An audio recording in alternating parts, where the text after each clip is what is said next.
My name is Amanda Carrillo. I've lived in Austin all my life. I live off of McCall Lane and 183, which is very close to the tank farm. I can see it, when I step out onto my porch.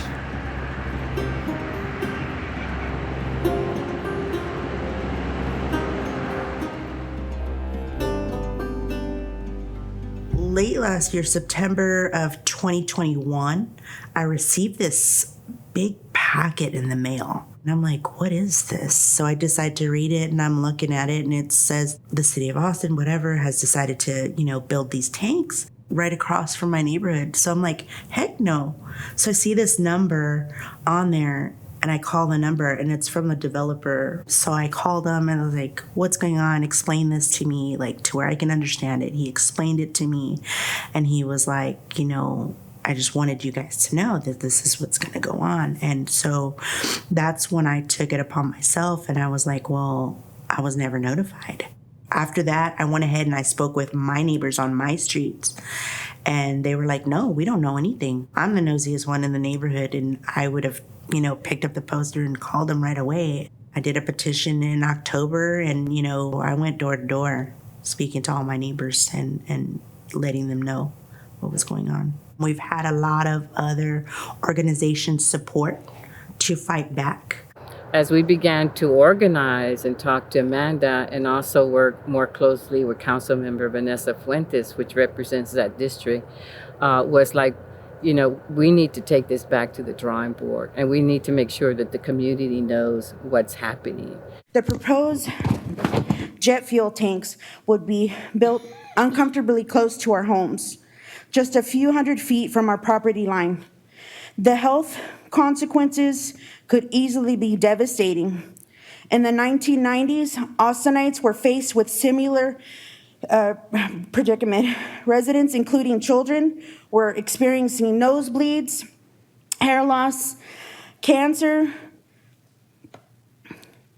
and were forced to move out of their area. We ask that you guys support us and say no to this. I live there. I know my neighbors. We've lived there for years. You guys never gave us any information, no impact statement. Nobody knew. Please say no to these jet fuel farms. Please.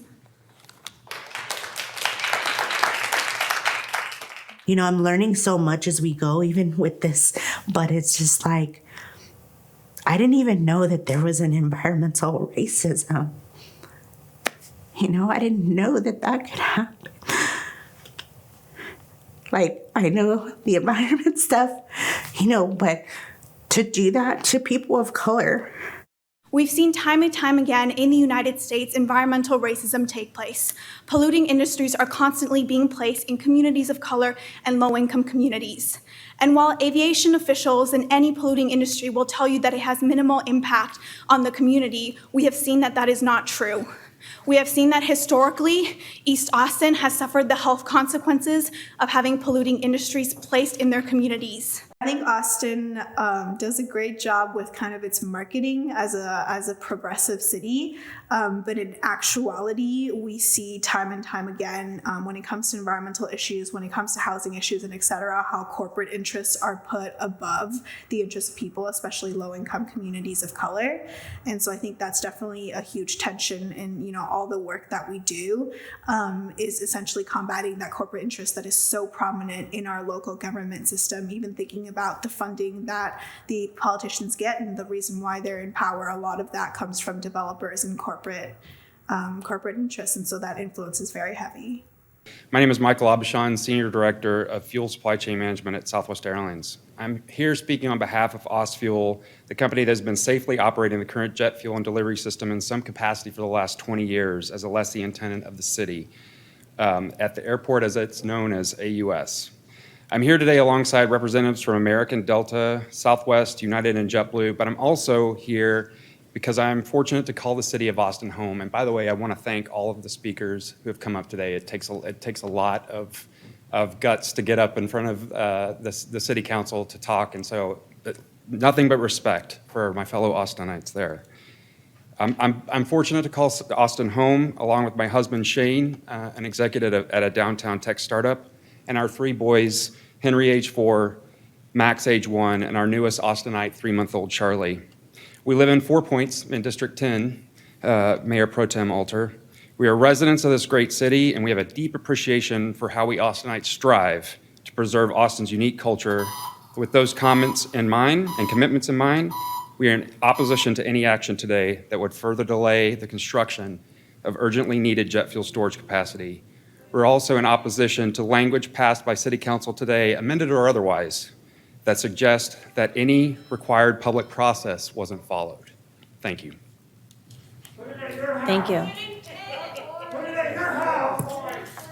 Folks, can we have some order, please? We want to be able to hear everyone. Thank you. Thank you, sir. Thank you. My name is Doug Driscoll. Speaking today on behalf of the Greater Austin Chamber of Commerce. I'm also chair of the Chamber's Air Service Task Force, and I'm an executive at Dell Technologies. I'm speaking in opposition to item 43 related to jet fuel facility expansion. The reason we oppose this is the passage of item 43 would result in significant delays that will harm our ability to operate as a world-class international airport. Additionally, passage of this item will negatively affect the travelers in and out of our Austin community, as well as the many businesses who rely on business travel. Thankfully, there is a master plan that the airport has previously had approved, and one that has been in development for years, and that has satisfied all the necessary health, safety, and environmental reviews. The new jet fuel facility is critical to that expansion.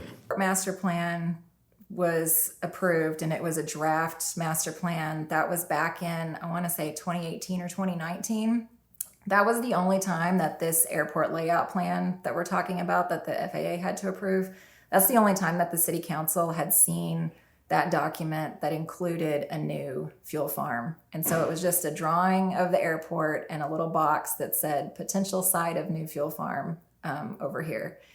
It was represented to City Council at that time that before any of the capital projects were going to move forward, that they would come back to City Council with a description of what those capital projects were, one at a time, so that Council would have an opportunity to really dig into the project and make sure it was something that they, agreed with. The problem is that the tank farm didn't come back to Council. And they say the reason that they did this is because it's actually not a capital project for the city. It's the Fuel Farm Consortium. So since it's a private venture, they don't have to bring it back to council. And so you found some city council members who knew absolutely nothing about the project. And this hearing that the community had forced, because there was no community outreach, was the first time any of them were asking questions of aviation about what is the tank farm? What does it mean? Why do we need it? Why does it need to be in this location? The question before the council this morning is not whether the community has been able to show you that these tank farms will cause harm, but whether the airport and the fuel farm has been able to show you that it won't. And we've looked at... I got involved in this because I was contacted by Suzanne Almanza, and she notified us that there were some environmental documents that were available that she would like reviewed. And it became, I think, apparent very quickly that the environmental analysis that was done was very bad. I've reviewed all the documents that have been made publicly available with the environmental assessment, and there is no data in there to support the conclusions that the EA tries to make. One example is the EA relies entirely on the fuel farm master plan to justify the need for this project. An environmental assessment is often called an EA. All EAs have to examine the reasonable alternatives. They did not examine any alternatives except for the no action alternative, which is the alternative that's in every EA that just says, if we didn't do anything, what would the project look like? And then the only other alternative that they examined was the preferred alternative, which is the alternative that's put forward as the one the action agency wants to pursue. So they said in the EA that they examined other alternatives in the airport master plan. But when we look at the airport master plan, they actually didn't examine any alternatives in there. So that was one big red flag right off the bat, was that the airport never actually considered any reasonable alternatives to building a new tank farm west side of the airport and next to the neighborhood. We learned in work session that is an internal document that's not been made available publicly, and incidentally, NEPA does not allow you to incorporate by reference documents that are not made available publicly. So that is a direct violation of NEPA. A second example I'd like to bring up is with regard to emissions calculations. And I'll be very brief, but again, the EA provides emissions calculations, but it does not provide the backup data. Councilmember Fuentes asked for this data, and instead we got a memo saying that the methodology for calculating and modeling the data was consistent. But again, that data has not been provided, and those emissions calculations are something that the EPA has actually released statements on, saying they're not reliable for site-specific emissions calculations. And so again, the airport has not shown that these emissions are going to be safe. The data is just simply not available, and that's a violation of NEPA. So I urge you to vote in favor of the resolution. Thank you. The project itself is actually being pushed by the Private Fuel Consortium, which is a group of airlines who have got together to form a fuel consortium, and it's private and proprietary. They own and operate the fuel farm itself. So they lease land from the city. They own and operate the fuel farm, and they are really the ones who are driving this project. So a lot of times when we ask for information from the city, we were told that that's not public information, that that's proprietary information that's owned by the airlines themselves. And so you can see how their accountability was an issue, because FAA was approving something that was being represented to them by the city. The city seemingly would be accountable to the community, but really it was the private airlines who were driving the project the entire time. And then I think an added layer of complexity here is that you've got a city and a city council. The city council should be our sort of governing body that is the boss of all of our city departments.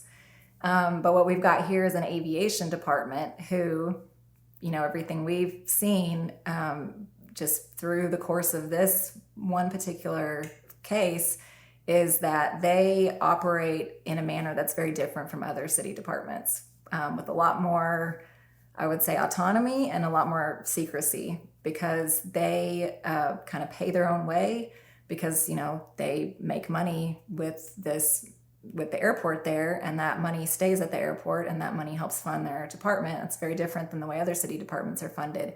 But what it turns out is that it also allows them to I think keep information that should be public secret, and they defer a lot to, and especially in this case, they defer a lot to the airlines and private interests that are helping them to make that money at the airport. We do not have enough capacity to accommodate today's flights or the growth that we're experiencing at 8%. This is the one thing that Austin-Bergstrom has been saying for a while, is that we are the fastest growing airport in the country, and it is a true fact. So I guess just my understanding is that the existing site will be demolished in place of a new taxiway and runway in what's called Phase 2, is that correct? Correct. Okay, so to build additional capacity there, at least from my perspective and from what I'm garnering from this discussion, it would be a waste of money and resources, and it still wouldn't solve the problem. So I just wanted to make that clear to my Absolutely. colleagues. Thank you. Absolutely correct. Councilor Vela. This debate really reminds me of that William Faulkner quote about the past is never dead. Sometimes it's not even past. There is still a lot of trauma in the community with regard to the tank farms, the Holly Street power plant. There's a history of environmental racism. My reading of the evaluation of the 12 sites was that it's not that the other sites were found not viable, but that the current site along 183 was kind of the easiest and the best in terms of the highway is right there, so the trucks could pull right into and fuel up the tanks, and then the line. I just want to confirm, the other sites are viable locations, but they may be less perfect. Again, looking inside the airport property, ignoring for a second, the residences. Is my understanding correct?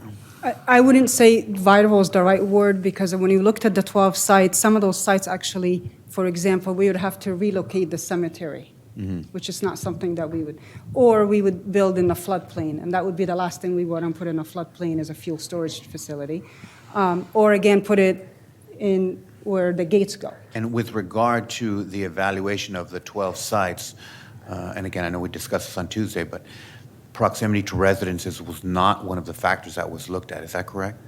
Because impact, again, there is no regulations to the distance of residence.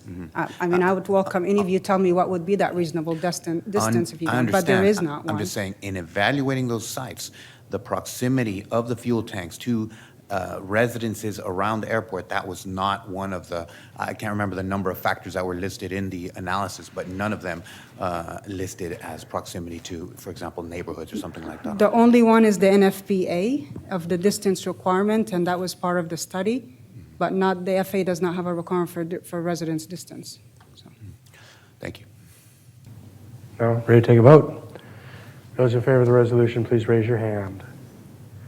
Vela, Tovo, Renteria, Kitchen, Fuentes. Those opposed? The other 5 on the dais, it does not pass. 5-5 vote.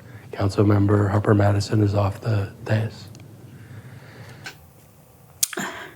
You don't realize things until it happens to you personally, you know?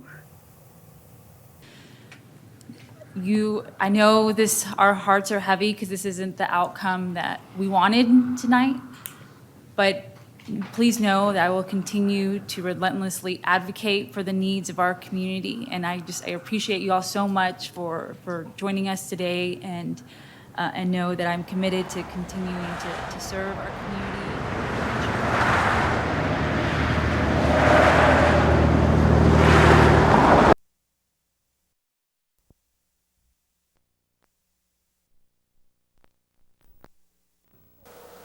Starting back in January 1992, residents of East Austin neighborhoods discovered that Mobil Oil Company was seeking to expand its facilities.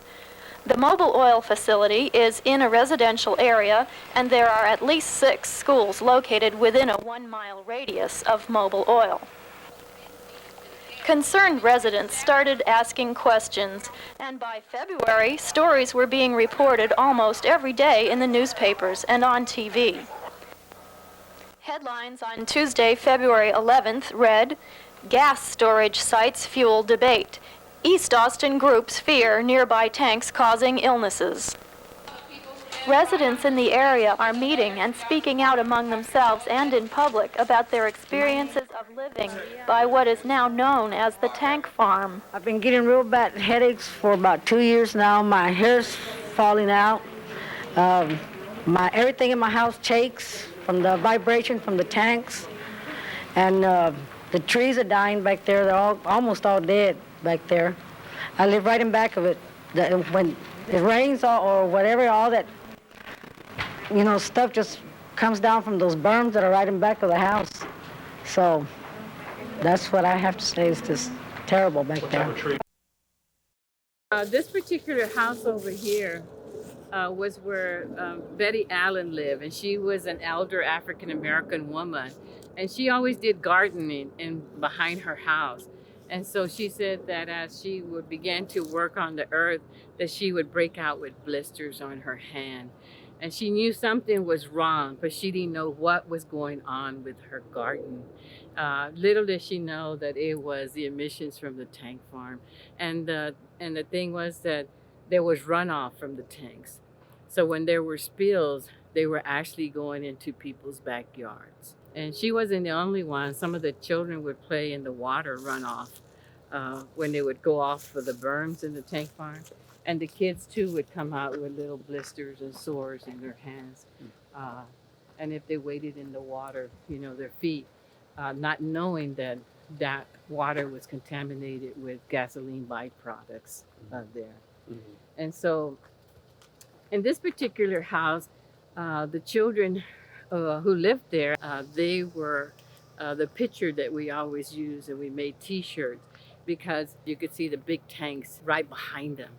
And so the people who lived here, that's what was in this particular area in particular.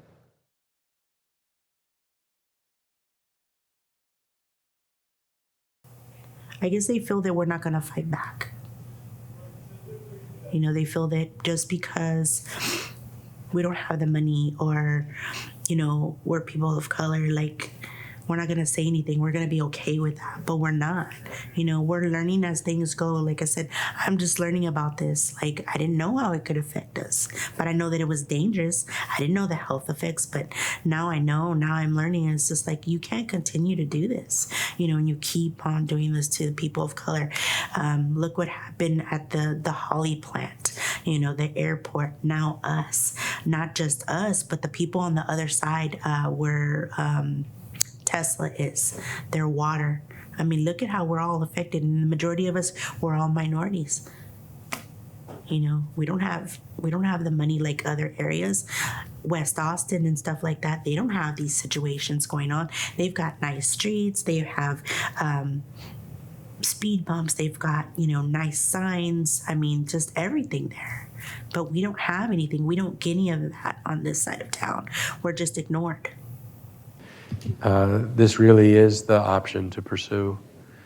That any other action now delays this at a point and has a real impact on the ability to be able to expand the airport.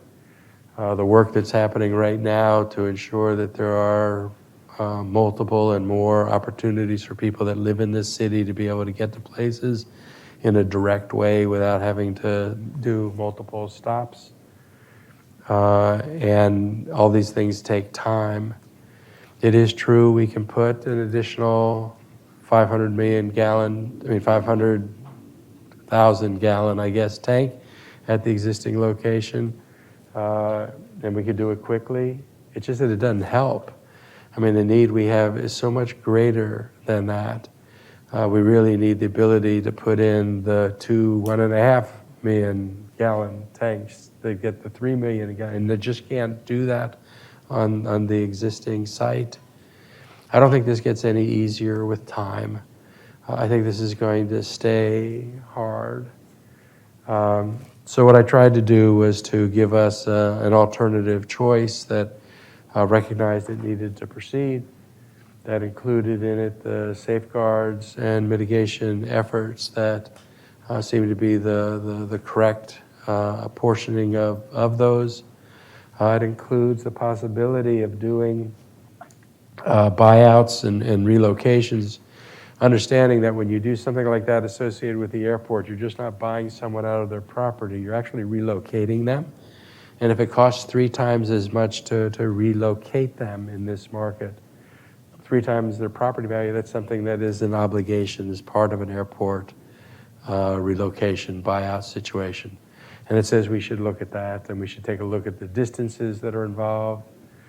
You know, there are a lot of people, I think, also legitimately concerned and hearkening back to that time in East Austin that are, you know, 1,500, 2,000 feet away. And I hear that. I'm just not sure that there's a remedy for that. We always find that a lot of time the city talks a good talk. It says, you know, we want to protect the community. We want to get rid of zoning that is hazardous to the community and the environment, but that they keep on doing the same thing.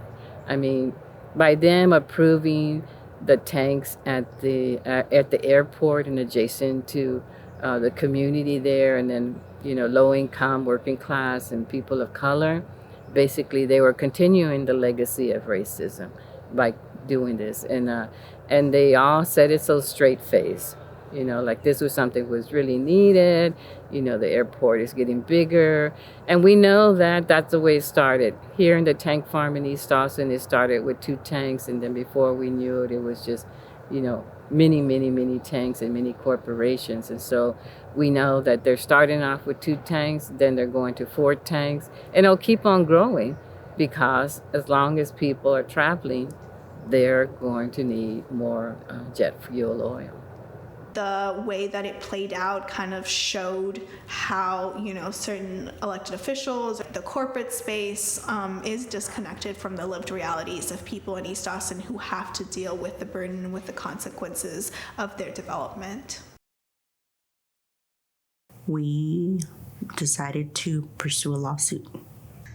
My name is Amanda Carrillo, president of SANAR, Southeast Austin residents and neighbors organized for environmental justice. We have partnered with Poder to challenge the siting of the tank farm fuel storage facility at Bergstrom Airport. Poder and Sanar are requesting that the FAA, Federal Administration Aviation's proposal to site a new jet fuel storage tank farm near the community within 100 feet to be reviewed. We also want the court to review their findings of no significant impact. Also, we want them to look at their environmental assessment. They had no environmental assessment that was prepared or published for notice or comments.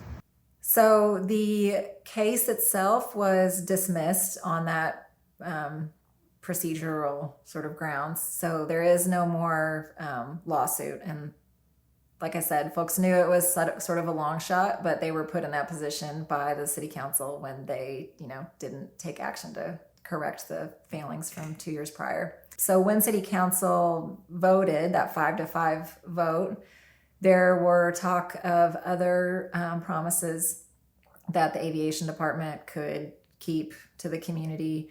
One of those was to form a green team and that become sort of then a community engagement team to make sure that the community was being a part of the process, I guess, for future sort of actions. And the promise not to expand again unless they do another EA or and do an additional environmental analysis, that was already a requirement. And to be quite honest, if those city council members were concerned about the impacts of 2 more tanks on the community, why weren't they concerned about the impacts of these 2 tanks? They had the power and the authority to direct aviation to look at alternative sites then. That was a decision that was less than a year ago. And so to hear those council members sort of say in the same breath that they didn't want, the same kind of mistake to happen again. They didn't want to keep making the same kind of mistakes. We've been making these mistakes in the city of Austin for decades now, and we keep hearing the same thing. And so this is just, as anyone will tell you, it's too little too late. I still believe that it was a violation of NEPA. But the community didn't get to challenge that decision on substantive grounds because of a really unfortunate regulation that says that these types of decisions that are made by the FAA are subject not to the typical 2-year statute of limitations that NEPA actions are subject to, but to a 60-day statute of limitations, which says that the community has to bring a petition for review within 60 days of the final agency action. In this case, the final agency action was that finding of no significant impact, which occurred back in April of 2020. And the community didn't know about it at the time because the only notice of that FONSI was it was published for 1 day in the Austin American-Statesman under the legal notices. It was published only in English, and that was the extent of the community notice. So you can imagine nobody read that notice, nobody saw that notice. Even if the community had been reading the notices, this is a community where it's largely Spanish-speaking households, and it wasn't posted in Spanish. And so nobody found out about it until 2 years later when the city of Austin, subject to a completely different notice requirement altogether, sent a notice regarding a site plan to the community saying we're about to break ground essentially on this tank farm. And it was only through digging through all of the documents at that time did the community find that there was an opportunity, 2 years ago to challenge this decision, but it had already been made. I'm really devastated in thinking about what would happen to the McCall community, but in essence, I've seen it already here in the East Austin Tank Farm, and I see major displacement happening. When we displace people, it's more than just moving them. It's a whole cultural fabric that we lose. We lose people who have a big diversity, not only a diversity in income, but a diversity in language, a diversity in ceremony and beliefs. And when we lose that, I think we lose a lot of ourselves when we don't have that diverse of communities, and we don't have that diverse of language, and we don't have that diverse of ceremonies that we traditionally have. And the families are the ones that suffer the most. When we used to growing up have, our aunt down the street, cousins around the corner, and so it was more about a family-based culture. It was about having a lot of different relations with a lot of different people. And now people are isolated in silos. When I see those apartments, most of the people don't know the people who are next door or across from them, around the corner. There's not that conversation piece of coming to the front yard and talking, listening to music, seeing kids play, all of that. We lose the very fabric, the cultural aspect of that we come from a family-based culture and how important that is. And I think that would make it, it makes it very sad to see. And a lot of people, the upcoming generation might not see that, because if they didn't recognize what we had before, it's like, well, did we really lose something? But it's not until you experience that and you see it, then you go like, yeah, we've lost a lot. I've always been very patriotic, and I love my home. I wouldn't go anywhere else. So this is where I want to be. I don't want to go anywhere else. I don't want anybody to push me out. And I shouldn't be pushed out of my own home, So, pretty soon we're going to be erased, and there's not going to be any history, and everybody's going to forget, I don't want to leave my place, but I do want to make sure that my kids have a good quality of, their environment's good, healthy. I'm thinking about moving, but I don't know if I really want to, because I love where I live. I really, really do love where I live. It's peaceful, the nature. I have spoken to some of my neighbors, and they are worried and they're concerned. They're wondering, like, who do we talk to? Because it's going to devalue their property once that is set in the ground. And like I said, we don't have the money. Austin's getting too expensive. So where are you going to go? So we don't really know what's going to happen in 5 to 10 years. We don't know if we're going to go or we're going to stay. I would love to. I want to. That's my home. That's where I was brought to when I was born. And then for you to just come and take it away like that,